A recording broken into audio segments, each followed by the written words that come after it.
In this video, we are discussing why this might be hurting your rehab. What's up, guys? Welcome back to another video. And if you're new here, my name is Dr. Brian Larish, and I'm the owner of a cash-based physical therapy clinic, as well as the creator of the PT Growth Academy. Now, the Academy is all about raising our clinical coaching standards and results. And in today's video, we are addressing the question, does exercise hurt our rehab? The key thing here is that if the right exercise isn't chosen for the right person, then we actually start to strengthen dysfunction, aka our patients get more pain.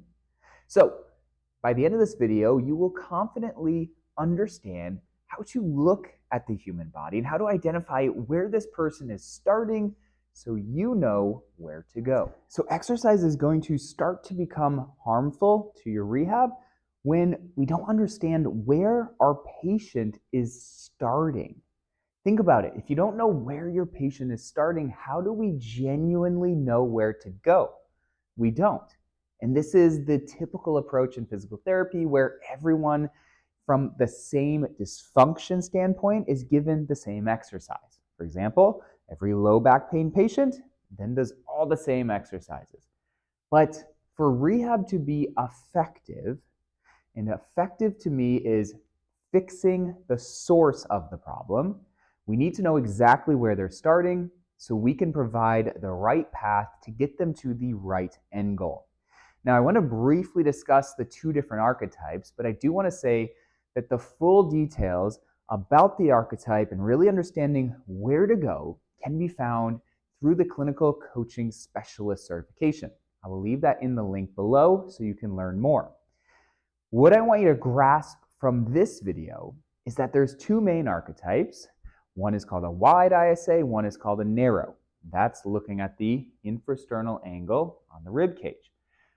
For simplicity's sake, I just want you to think about two different types of people. One is more anterior, the other is more posterior.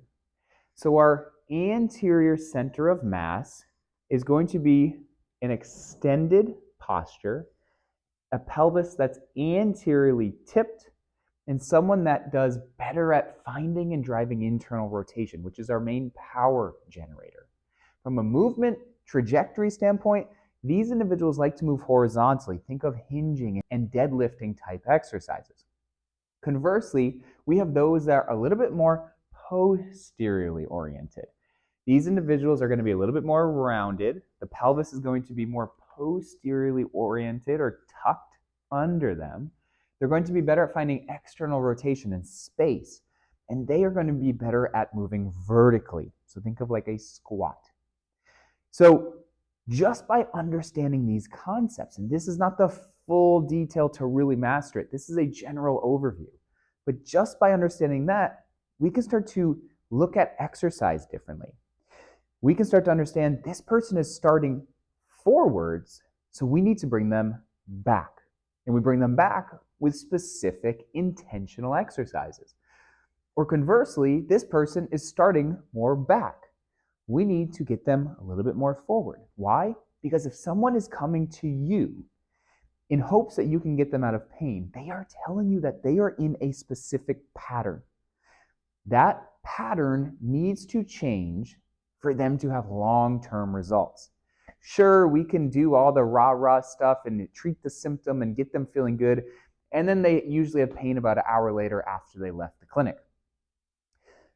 But I really want to help you raise our clinical standards and fix the source, and it starts by understanding where these patients are starting.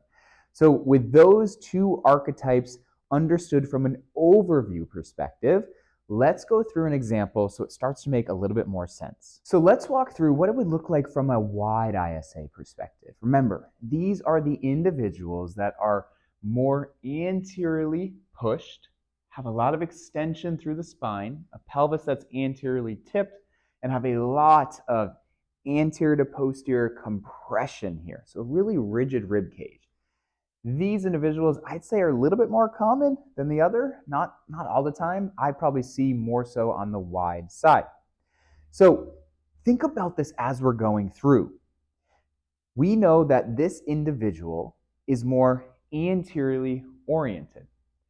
So, from an exercise prescription thought, what types of exercises are going to hurt their rehab and what types of exercises are going to genuinely help their rehab, meaning get them out of pain? And a small hint, we already kind of talked about it. Exercises that drive them into their pattern and have them move horizontal is going to hurt their rehab. What do I mean by that? I mean that it's going to strengthen their pattern. If somebody comes in here, we want to get them out of this. This is the pattern that's causing them pain. We need to increase their movement variability, get the rib cage moving, get the pelvis moving.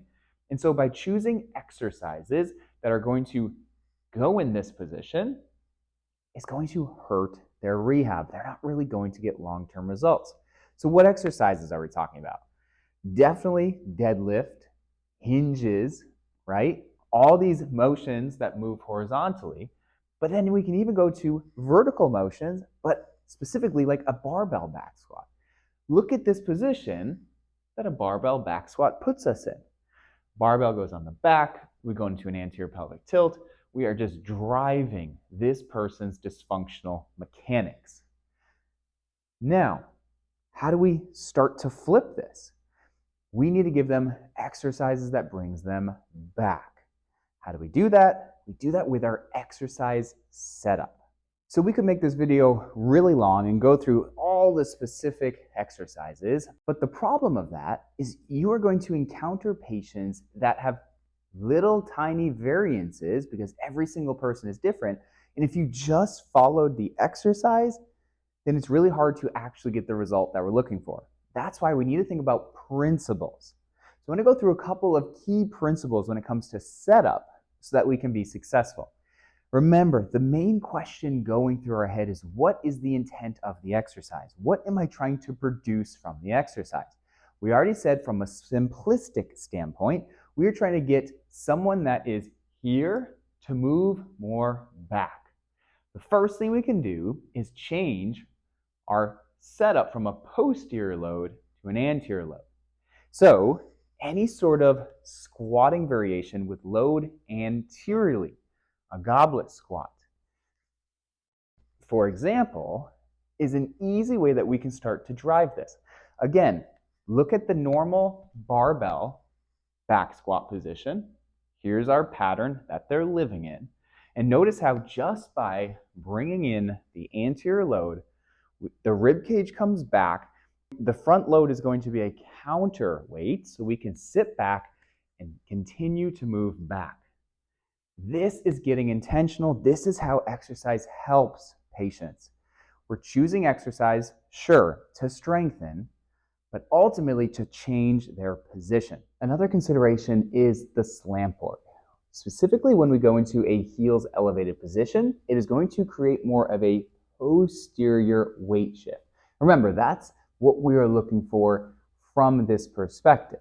How does it work? If we stand on a slant board, it naturally pushes us forwards. We don't fall because the pelvis does a slight tuck of the tailbone. So we have that slight posterior compression.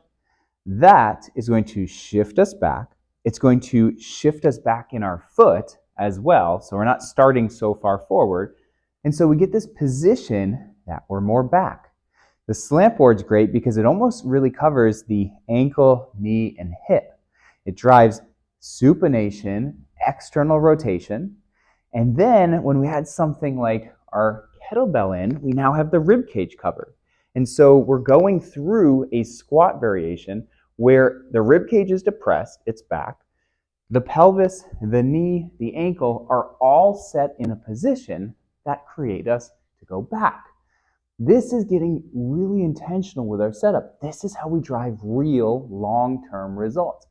Think about it. If we are continuously driving the wrong pattern because of the exercises that we're choosing, the patient is never going to get better. That chronic thing is going to remain chronic. So start to think about these archetypes to get more intentional when it comes to our exercise prescription so exercises don't hurt our rehab. And as I mentioned before, if you want to really master your ability to coach movement, prescribe movement, and analyze it, check out the clinical coaching specialist. Like I said, it's linked below. If you have any questions, leave them in the comments, and I will see you guys on the next video.